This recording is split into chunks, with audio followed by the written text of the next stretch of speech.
Les courtiers offrent la possibilité monstrueuse de trader des milliers de symboles différents. Mais chaque symbole ne se comporte pas exactement de la même manière, et chacun a ses propres particularités. Mais du coup, pour trader sur certains symboles, comme l'or ou encore les indices, il est important que ton robot ait une option qui te permette d'être adapté justement à ces marchés. Et aujourd'hui, ce que je te propose, c'est tout simplement de t'offrir cette option sur le robot gratuit. Mais avant d'aller plus loin, j'ai une petite information à te donner. Je suis en train d'organiser un webinaire exclusif qui aura pour objectif de te montrer de A à Z la méthode que j'utilise pour faire mon paramétrage au niveau des robots. Comme ça, tu pourras voir tout le travail qui est réalisé en direct et tu pourras poser les questions pour que je puisse te répondre et t'aider dans ton trading. Au niveau de ce webinaire, les sujets qui vont être abordés sera notamment donc l'optimisation du robot qu'on présentera juste après. Mais on aura avec ça tout le contexte qui va avec. Pourquoi est-ce que certains choix auront été faits? Comment on va faire concrètement l'optimisation? Quelles seront les durées sur lesquelles on va travailler? Quels vont être les objectifs que l'on va se définir dès le départ? Et globalement, grâce à ça, tu auras une vision d'ensemble de ce qui peut être fait pour arriver à avoir les résultats de ce type-là ou de ce type-là. Donc si tu es intéressé par ce webinaire, n'hésite pas à aller juste en bas dans la description, il y a un lien sur lequel tu pourras cliquer et ainsi directement être inscrit sur ce webinaire qui se tiendra donc le 12 mars 2026 à 20h30 heure de Paris.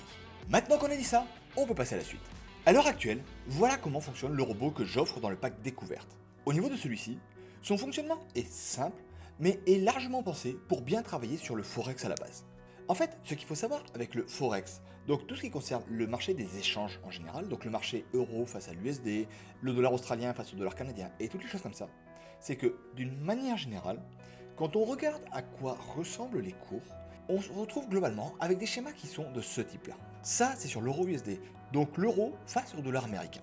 Quand on regarde le graphique, eh ben, ce que l'on peut constater, c'est que d'une manière générale, on est sur des cours qui ont tendance plutôt à faire des bas, puis des hauts, des bas, puis des hauts, des bas, puis des hauts. Et donc, on est très souvent donc, sur des marchés qui ont tendance à faire des ranges. Si on se met sur des unités de temps plus grandes, comme le D1 par exemple, donc le daily, on peut voir que globalement, c'est un marché qui, il y a quelques années, était à ce niveau-là, et aujourd'hui, il est à ce niveau-là. Et quand on voit, au niveau de son comportement, effectivement, on peut voir qu'on a là un comportement qui est vraiment construit de petites variations au bas, au bas, au bas, au bas, au bas. Et ça, globalement, c'est ce qui se passe sur la plupart des marchés du Forex. Et c'est un comportement normal qui permet d'avoir entre les pays un certain équilibre en fonction de ce qu'ils vont faire ou pas. Parce qu'en effet, aujourd'hui, l'euro face au dollar, on peut voir qu'il évoluait sur les dernières années entre un maximum qui se trouve ici à 1,25 et un minimum qui se trouve là à 0,95 environ. Mais du coup, ce qu'il faut comprendre ici, c'est que si jamais demain on venait à se retrouver rapidement avec ce marché-là qui venait à faire des tendances hyper haussières et qui arrivait à une valeur de 5 ou de 6, et bien globalement pour l'économie mondiale et pour tous les pays, ce serait quelque chose qui serait très mauvais pour eux, parce que ça voudrait dire que globalement, les choses se seraient mal passées. Mais donc jusqu'à présent, au niveau du robot que j'offre, ce robot-là a été clairement pensé pour travailler sur le Forex, donc sur des marchés qui ont tendance effectivement à faire ce genre d'oscillation. Et au niveau de ses paramètres, et ben quand on regarde, celui-ci est assez simple. Alors, je ne vais pas expliquer tous les paramètres en détail, parce que là, ça risquerait de prendre pas mal de temps au niveau de la vidéo. S'il t'intéresse en détail, n'hésite pas à aller donc dans le lien en description sur le pack découverte pour retrouver le robot et le télécharger, et ainsi pouvoir travailler avec lui sur la nouvelle version qu'il va y avoir justement. Mais donc ici, ce qu'il faut savoir, c'est qu'au niveau de ce robot-là, et ben dans son fonctionnement, donc, il a des raisons d'avoir des points d'entrée, donc ici, toutes ces parties-là. Mais à côté de ça, quand on aura une position, il va mettre en place un mécanisme de grid qui va permettre de justement très bien exploiter les variations de ce type-là. Si je te montre à quoi ça ressemble concrètement, sur un marché comme l'euro USD, globalement, voici comment ça se passe. Ici donc on a le robot qui est en mode backtesting sur l'euro USD, donc en H1, et qui est donc en train d'attendre un signal d'entrée. Voilà, quand il a un signal d'entrée comme celui-ci, ici donc un signal à l'achat, ce qui va se passer, c'est que automatiquement le robot va mettre en place donc un take profit, donc un cours sur lequel les positions vont automatiquement être fermées, mais à côté de ça, eh ben, il ne va pas automatiquement mettre un stop loss. Alors pour le stop loss, ce sera un sujet qui sera traité sur une autre vidéo. On peut avoir d'autres gestions au niveau du money management que l'utilisation systématique d'un stop loss ou des choses comme ça. Ici donc, ce qu'il faut bien comprendre, c'est qu'on va utiliser donc ce qu'on appelle un mécanisme de grid par la suite. C'est-à-dire que globalement, quand on a ici un marché qui va se retrouver à ne pas forcément arriver jusqu'à notre take profit comme ici, à ce moment-là, on va donc avoir une nouvelle position qui va venir s'ouvrir là, plus basse, plus grosse, mais qui va nous permettre notamment de venir en fait redescendre notre take profit à un niveau plus intéressant, plus accessible et plus proche du marché, Et comme on sait que le marché globalement passe son temps à faire des fluctuations haut et basses, si on a un réglage qui est bien adapté, l'objectif ce sera donc de sortir ici au bout d'un certain temps de la position, hop, pour venir, lorsque le cours remontera, toucher notre take profit qui se trouve donc à ce niveau-là. Et là, quand on regarde, au bout d'un certain moment, tac, on a donc ici notre position qui est sortie avec notre take profit qui était atteint à ce niveau-là. Et à côté de ça, comme notre robot est capable de faire des achats, mais aussi des ventes, parce que ces marchés-là passent justement leur temps à faire des oscillations de ce type-là, on a eu donc entre-temps une position à la vente qui a été ouverte à ce niveau-là, et qui a donc le take profit ici, et qui fonctionne exactement de la même manière. Ici le cours donc, il monte, on n'est pas sur notre niveau, on a le take profit qui n'arrive pas à être atteint, et donc à un moment donné, on a notre position de rattrapage qui va s'ouvrir comme ceci. Et ensuite, au bout d'un moment, on finit par sortir de cette position quand le cours vient donc atteindre notre objectif ici. Et alors évidemment, parfois on va avoir des positions qui vont se clôturer directement comme celle-ci, et d'autres fois on aura du grid qui va donc être comme ça et qui va permettre de justement profiter de ces fluctuations-là. Ça, c'est le fonctionnement normal du robot. Ça, c'est ce qui est attendu de lui. C'est celui que j'utilise de mon côté pour traiter sur tout ce qui va être des comptes Forex. En gros, de mon côté, quand je traite sur du Forex, voilà à quoi ça ressemble. Je vais avoir comme ça plusieurs robots qui vont trader sur plusieurs marchés différents. Et à côté de ça, si on regarde, effectivement, parfois, en fonction des marchés, je vais me retrouver donc avec des positions qui vont pouvoir se clôturer directement. Mais d'autres fois, on rencontrera comme ça le mécanisme qui se mettra en place et qui permettra de rapprocher notre take profit pour pouvoir l'atteindre. Typiquement, sur cette position-là, le take profit devait probablement se retrouver à un niveau de cet ordre-là. Mais ici, grâce au mécanisme de grid, on s'est retrouvé à venir sortir de cette position en positif. Et avec ça, on obtient typiquement des résultats de ce type-là quand on a fait un paramétrage qui est pertinent. Lui par exemple, c'est un compte qui tourne depuis octobre 2024, qui globalement fait du 7% par mois et qui jusqu'à présent a réussi à avoir de bonnes performances. Ici, on est sur une courbe qui est globalement croissante et assez régulière, avec parfois effectivement un petit peu de drawdown comme ici ou encore ici.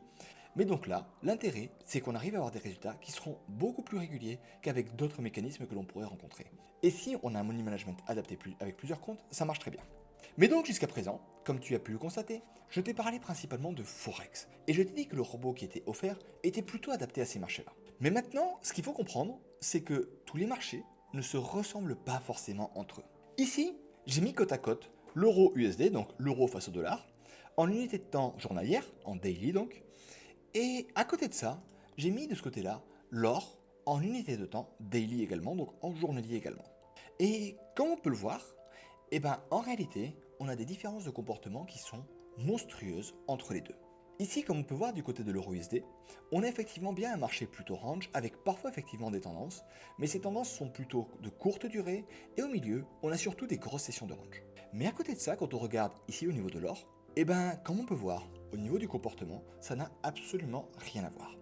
Ici en 2024, l'or était environ 1987 $, et quand on regarde aujourd'hui, on se retrouve avec des niveaux qui ont dépassé les 5000 $. On a donc eu une croissance qui était de x3 sur celui-ci.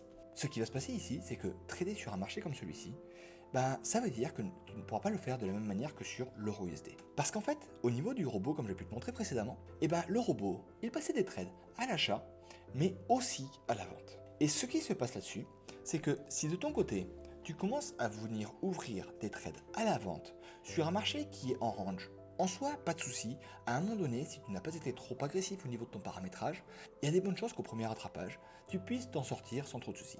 Mais ici, avec l'or, si jamais tu venais à faire, par exemple, une vente à ce niveau-là, ce qui va se passer, c'est que par la suite, le cours n'aura principalement fait que monter, monter, monter, monter. Et donc, typiquement, qu'est-ce qui risquerait de se passer si tu viens à faire ça? Ici, j'ai remis le même robot que précédemment sur l'or, et du coup, au niveau de son comportement, voici le souci que l'on rencontre. Là, donc, la première chose qu'a fait le robot, c'est que apparemment, il a identifié donc une situation où il avait un signal vendeur.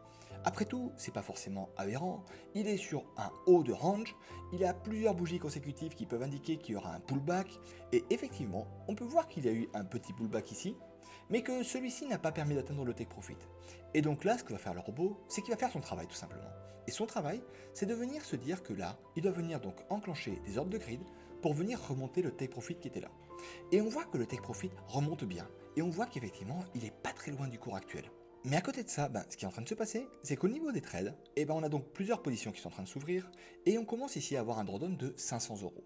Mais ensuite, le cours continue de monter, et comme on est sur l'or, on est très clairement sur une tendance plutôt haussière.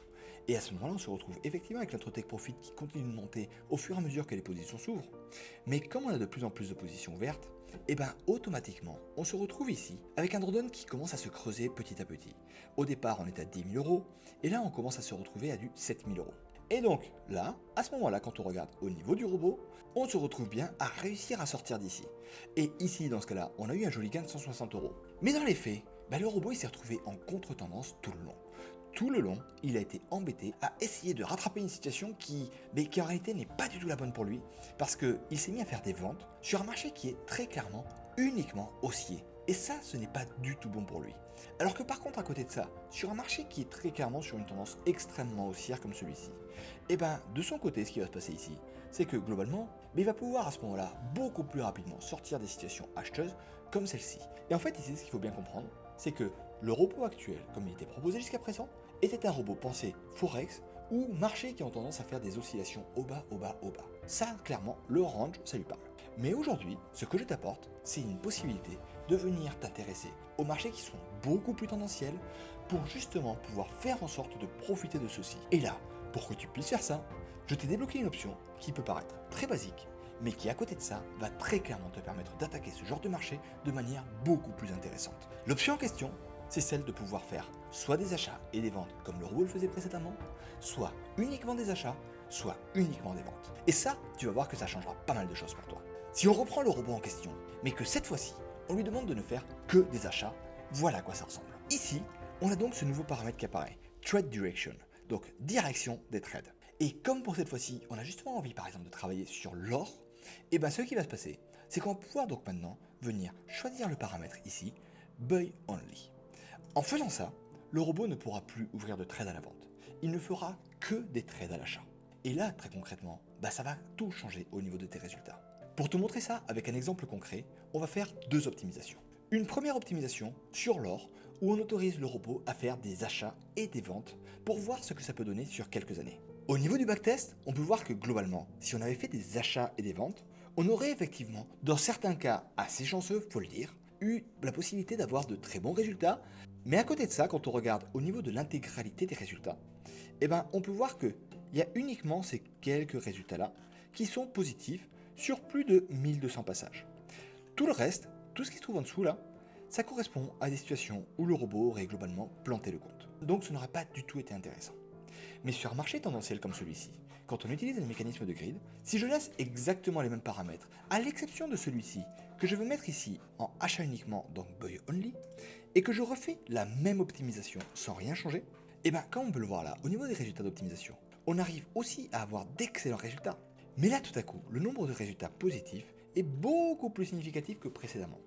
Et donc, avec ça, l'intérêt que l'on va avoir, c'est que, comme on arrive à se positionner dans le sens du marché, on peut donc globalement avoir quelque chose qui, globalement, nous permettra de beaucoup mieux profiter de ce marché-là pour avoir de meilleures chances d'avoir de bons résultats avec lui et qui évitera de faire la grosse erreur d'aller dans le sens inverse sur un marché qui est construit pour être tendanciel. Donc maintenant, écoute, si jamais tu es intéressé par cette mise à jour du robot, je t'invite tout simplement à aller en description sur le pack découverte dans lequel tu retrouveras le robot offert. Quand tu seras dessus, tu tomberas comme ça donc sur une formation qui t'apportera tous les éléments pour justement démarrer avec les robots de trading sur MetaTrader 5, où je t'expliquerai comment faire pour bien installer la plateforme et pas mal de choses qui pourront t'aider dans ton travail avec les robots.